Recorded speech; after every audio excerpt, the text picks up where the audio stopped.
저와 형부와 그날 밤 있었던 일을 솔직히 고백하겠습니다.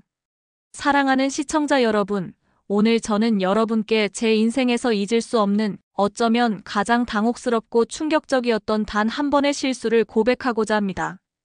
이 이야기는 저의 개인적인 경험이지만 동시에 우리 모두에게 경각심과 함께 관계의 본질적인 이해와 배려가 얼마나 중요한지를 깨닫게 해주는 교훈이 되리라 생각합니다. 제 이름은 이혜련, 25살의 평범한 직장 여성입니다. 지금부터 제가 겪었던 일들을 아주 솔직하게, 하지만 오해의 소지가 없도록 신중하게 말씀드리겠습니다. 저의 이 충격적인 고백 말씀을 드리기 전에 사랑하는 시청자 여러분들께 간곡히 부탁드릴 말씀이 있습니다. 본 영상을 제작하시는 분께서 그러시더군요. 고백을 시작하기 전에 여러분께 구독과 좋아요 눌러주시고 댓글도 많이 달아주실 것을 간곡히 요청해드리라고요. 여러분의 관심과 배려에 힘입어 본 영상을 오래도록 지속해 나갈 수가 있다는 뜻으로 받아들이시면 감사하겠습니다. 그럼 저의 고백 지금부터 바로 시작하겠습니다. 때는 작년 여름으로 거슬러 올라갑니다. 저희 언니가 오랫동안 기다려왔던 첫 아이를 출산했습니다. 온 가족의 경사였고 저 역시 조카의 탄생에 더없이 기뻤습니다. 언니는 출산 후 몸조리를 위해 산후조리원에 입원하게 되었고 형부 혼자서는 언니와 아기의 이런저런 용품들을 챙기고 집안일을 돌보는 것이 역부족이었습니다. 사랑하는 언니가 힘들어하는 모습을 보고만 있을 수 없었습니다. 당연히 제가 나서서 언니를 돕는 것이 도리라고 생각했고 언니 역시 저에게 도움을 요청했습니다. 그 순간 저는 망설임 없이 언니의 손을 잡았습니다. 언니를 돕는다는 것이 저에게는 당연한 일이었으니까요. 저는 매일 퇴근 후 언니 집으로 향했습니다. 제 퇴근 시간은 보통 저녁 6시쯤이었는데 언니 집까지 가는 데는 대중교통으로 약 40분 정도가 소요되었습니다. 언니 집에 도착하면 이미 저녁 7시가 다 되어갔죠. 그때부터 저의 밤은 언니와 조카를 위한 시간으로 채워졌습니다. 언니의 옷가지와 아기용품들을 세탁하고 정리하는 것은 물론 다음날 언니가 조리원에서 필요한 물품들을 미리 준비해두는 일도 저의 몫이었습니다. 주말에는 거의 언니 집에서 살다시피 했습니다. 언니가 조리원에 있는 동안에는 형부의 식사도 제가 챙겼고 집안 곳곳에 먼지를 닦아내고 청소하는 일도 게을리하지 않았습니다. 형부가 회사에 가고 나면 산후조리원에 들러 언니의 상태를 확인하고 필요한 물품들을 가져다 주었습니다. 언니는 저에게 이것저것 부탁하기 미안해했지만 저는 언니를 진심으로 돕고 싶었습니다. 조카를 위한 모유 수유용품이나 아기 기저귀 같은 것들을 언니가 필요한 시간에 맞춰 배달해주곤 했습니다. 그리고 다시 언니 집으로 돌아와 청소를 하고 저녁 식사를 준비하는 일상을 반복했습니다.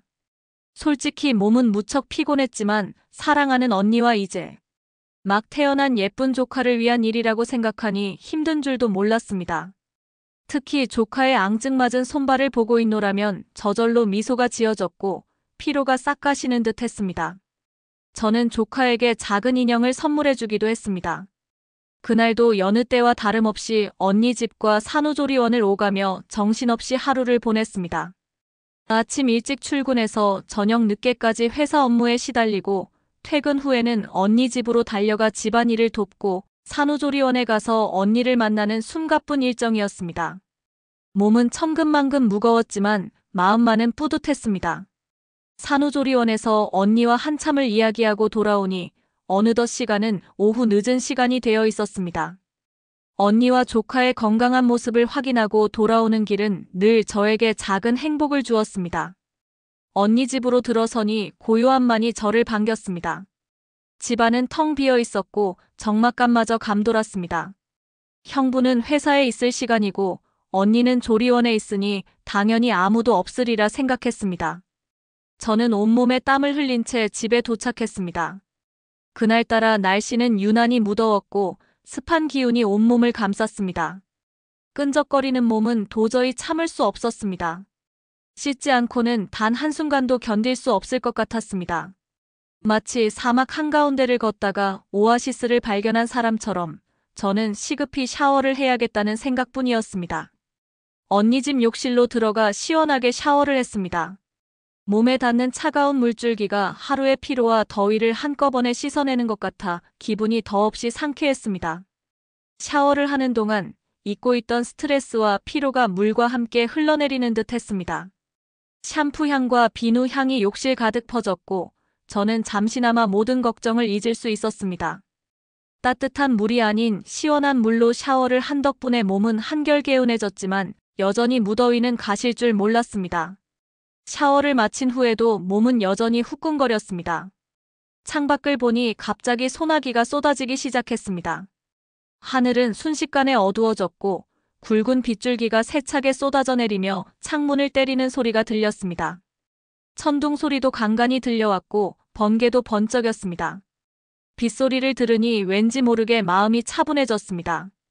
창밖 풍경은 마치 영화의 한 장면 같았습니다. 소나기는 무더운 여름날의 습기를 잠시나마 식혀주는 듯 했습니다. 언니 방 침대가 눈에 들어왔습니다. 언니와 형부가 사용하던 침대였지만 언니가 조리원에 가 있는 동안에는 비어 있었습니다. 저는 무의식적으로 침대에 몸을 던졌습니다. 에어컨 바람을 쐴 생각도 하지 못할 만큼 극심한 피로감에 시달리고 있었던 것 같습니다. 샤워 후의 나른함과 빗소리가 어우러져 저를 잠의 세계로 순식간에 이끌었습니다. 당시에는 아무런 경계심도 없었습니다. 그저 잠시 눈을 붙이고 싶다는 생각뿐이었고 이 피로를 해소하는 것만이 유일한 목표였습니다. 언니 집은 저에게 언제나 편안하고 안전한 공간이었기에 저는 아무 의심 없이 잠이 들었습니다. 그렇게 저는 깊은 잠에 빠져들었습니다. 얼마나 시간이 흘렀을까.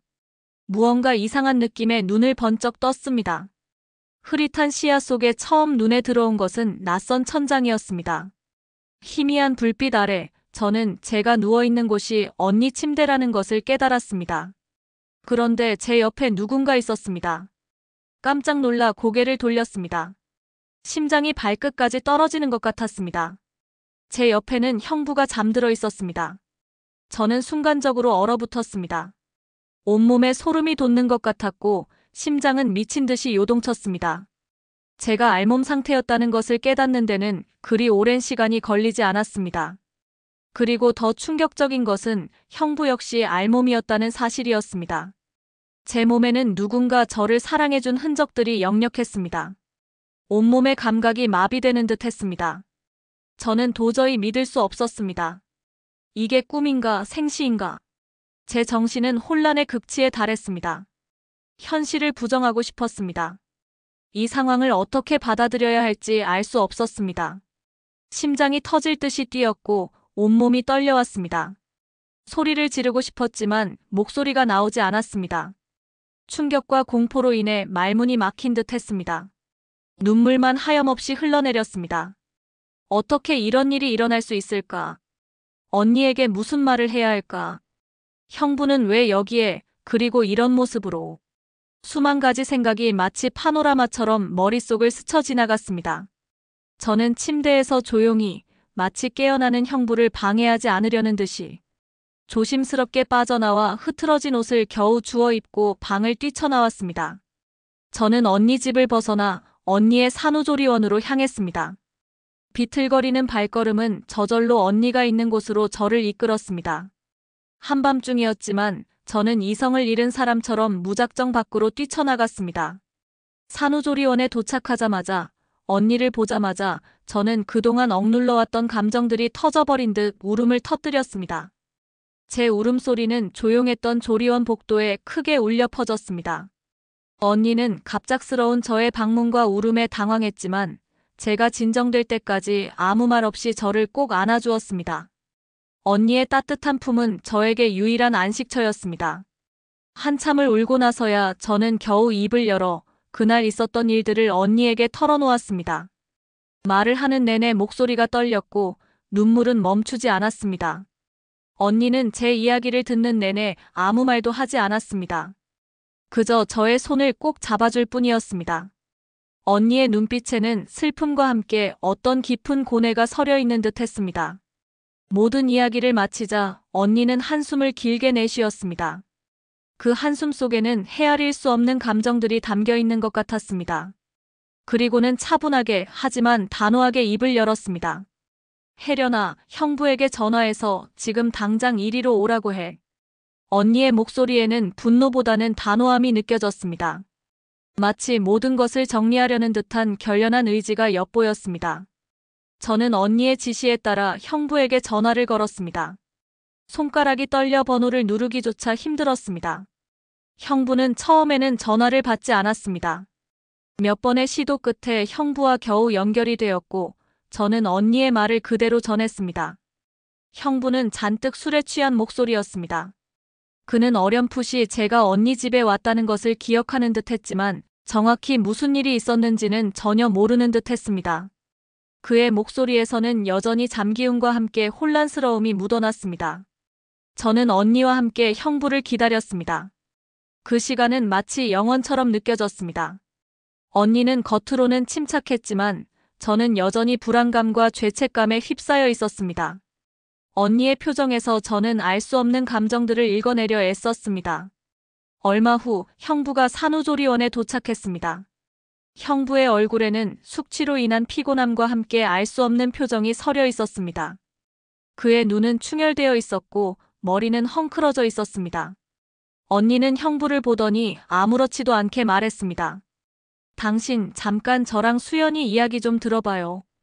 그녀의 목소리는 너무나 차분해서 오히려 더 무섭게 느껴졌습니다. 그리고 저는 언니와 함께 그날 있었던 일들을 형부에게 설명했습니다. 형부는 저희 이야기를 듣는 내내 고개를 숙이고 있었습니다. 그의 어깨는 축 늘어져 있었고 표정은 점점 더 어두워졌습니다. 점차 그의 얼굴에서 핏기가 사라졌고 눈은 충격으로 흔들리는 듯 보였습니다.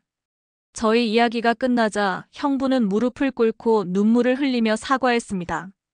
그의 목소리는 울음소리에 묻혀 제대로 들리지 않았습니다. 그는 술에 너무 취해 무슨 일이 있었는지 전혀 기억하지 못한다고 말했습니다.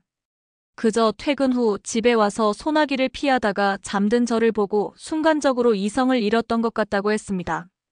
그의 변명은 너무나도 터무니없게 들렸지만 그의 진심 어린 후회는 저의 마음을 조금이나마 흔들었습니다. 정말 기가 막혔습니다. 어떻게 술에 취했다는 이유로 이런 엄청난 일을 저지를 수 있을까?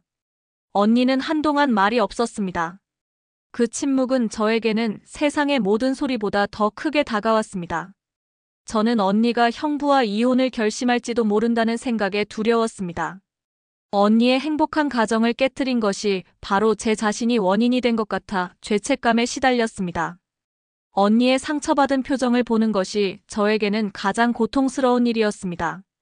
하지만 언니는 저와 형부가 예상했던 반응과는 달랐습니다. 언니는 형부에게 조용히 물었습니다. 형부인 당신 정말 후회하고 있나요? 이 관계를 회복시키기 위해 모든 노력을 다할 준비가 되어 있나요? 형부는 흐느끼며 고개를 끄덕였습니다. 단 한 번도 이런 실수를 한 적이 없어요. 정말 용서해줘요. 죽을 죄를 지었습니다. 언니와 혜련이에게 평생 속죄하며 살겠습니다. 언니는 형부의 진심 어린 사과를 듣고는 저를 바라보았습니다. 혜련아, 너는 어떠니? 형부를 용서할 수 있겠니? 그리고 이 가족을 지키기 위해 노력할 수 있겠니? 저는 언니의 질문에 대답할 수 없었습니다. 용서라는 단어 자체가 제게는 너무나 멀게 느껴졌습니다. 하지만 동시에 언니의 표정에서 저는 어떤 깊은 고민과 함께 이 관계를 지키고자 하는 의지를 읽을 수 있었습니다. 언니는 저희에게 말했습니다. 이건 우리 세 사람 모두에게 너무나 아프고 충격적인 일이야. 하지만 이 모든 걸 덮고 갈 수는 없어. 서로에게 솔직해져야 해. 그리고 다시는 이런 일이 일어나지 않도록 우리 모두 노력해야 해. 언니의 말은 마치 무너져 내리던 제 마음에 한 줄기 빛을 비춰주는 듯 했습니다. 그녀의 현명함과 침착함은 저에게 큰 위로가 되었습니다. 그렇게 저희 세 사람은 한참을 이야기했습니다. 서로의 감정을 솔직하게 털어놓고 앞으로 어떻게 해야 할지에 대해 깊이 고민했습니다. 형부는 거듭 사과했고 자신의 잘못을 인정했습니다. 저는 여전히 혼란스러웠지만 언니의 현명한 중재로 마음이 조금씩 진정되는 것을 느낄 수 있었습니다. 언니는 형부에게 다시는 술에 만취해서 이성을 잃는 일이 없도록 하라고 강하게 이야기했습니다. 다시는 이런 종류의 실수가 반복되지 않도록 본인의 삶을 근본적으로 변화시켜야 한다고 강조했습니다. 그리고 저에게는 앞으로는 이런 오해의 소지가 있는 상황을 만들지 않도록 더 조심해달라고 부탁했습니다. 그 순간 저는 언니의 큰 배려심에 깊은 감동을 받았습니다. 보통의 언니였다면 당장 분노했을 것이고 관계가 파국으로 치달았을 수도 있었을 테니까요. 언니는 저와 형부가 모두 당황하고 의도치 않은 상황에서 벌어진 단 한 번의 실수였다고 판단했습니다. 물론 형부의 책임이 훨씬 크다는 것을 부정할 수 없지만 언니는 우리 세 사람의 관계가 이 일로 인해 완전히 망가지는 것을 원치 않았던 것입니다. 언니의 지혜롭고 현명한 태도 덕분에 저희는 파국을 면할 수 있었습니다. 그녀의 인내심과 사랑이 없었다면 불가능했을 일입니다. 형부와 저는 그날 이후로 서로에게 훨씬 더 조심스럽고 동시에 깊은 이해심을 갖게 되었습니다. 형부는 술을 멀리하게 되었고 밤늦게까지 이어지는 회식 자리도 되도록 피하기 시작했습니다. 저는 언니 집에서 밤을 보내거나 혼자 있는 상황을 극도로 피하게 되었습니다. 단 한 번의 실수였지만 그 실수는 우리 모두에게 엄청난 충격과 함께 소중한 교훈을 안겨주었습니다. 그것은 단순한 실수를 넘어선 관계의 본질을 다시 생각하게 만드는 계기가 되었습니다. 우리는 이 일을 통해 관계의 복잡성과 인간의 나약함을 동시에 깨달았습니다. 인간은 불완전한 존재이며 언제든 실수를 저지를 수 있다는 것을 인정하게 되었습니다. 하지만 중요한 것은 그 실수 이후의 태도와 노력이었습니다. 서로에게 솔직하게 털어놓고 진심으로 사과하고 그리고 서로를 이해하고 배려하는 것이 얼마나 중요한지를 말입니다. 언니와 형부는 이 사건을 계기로 부부로서 더욱 단단해졌고 서로에 대한 믿음과 사랑이 더욱 깊어졌습니다. 저 또한 언니와 형부의 관계, 그리고 제 자신의 행동에 대해 깊이 성찰할 수 있었습니다. 저의 경솔했던 행동에 대해서도 반성하게 되었습니다. 사랑하는 시청자 여러분, 오늘 저의 이 고백을 통해 단 한 번의 실수가 얼마나 큰 파장을 일으킬 수 있는지를 깨달으셨을 거라 생각합니다. 동시에 우리는 그 실수 속에서도 서로를 이해하고 용서하며 관계를 회복시킬 수 있는 가능성도 발견할 수 있었다고 생각이 드셨겠지요. 물론 그 과정은 결코 쉽지 않았습니다. 상처와 고통을 감내해야 했고 서로에게 솔직해지는 용기가 필요했습니다. 하지만 그 모든 과정을 거쳐 우리는 더욱 성숙해질 수 있었습니다. 중요한 것은 실수를 저지르지 않는 것이겠지만 만약 실수가 발생했다면 그 이후의 태도와 노력이 더욱 중요하다는 것을 이 경험을 통해 깨달았습니다. 서로를 향한 존중과 배려, 그리고 진솔한 소통이야말로 모든 관계를 지탱하는 가장 강력한 힘임을 믿습니다. 제 이야기가 여러분의 삶에 작은 울림이 되었다고 생각하시면 구독과 좋아요 눌러주시고 댓글도 많이 달아주실 것을 간곡히 요청드리겠습니다. 긴 시간 제 이야기를 경청해 주셔서 감사합니다. 편히 쉬세요.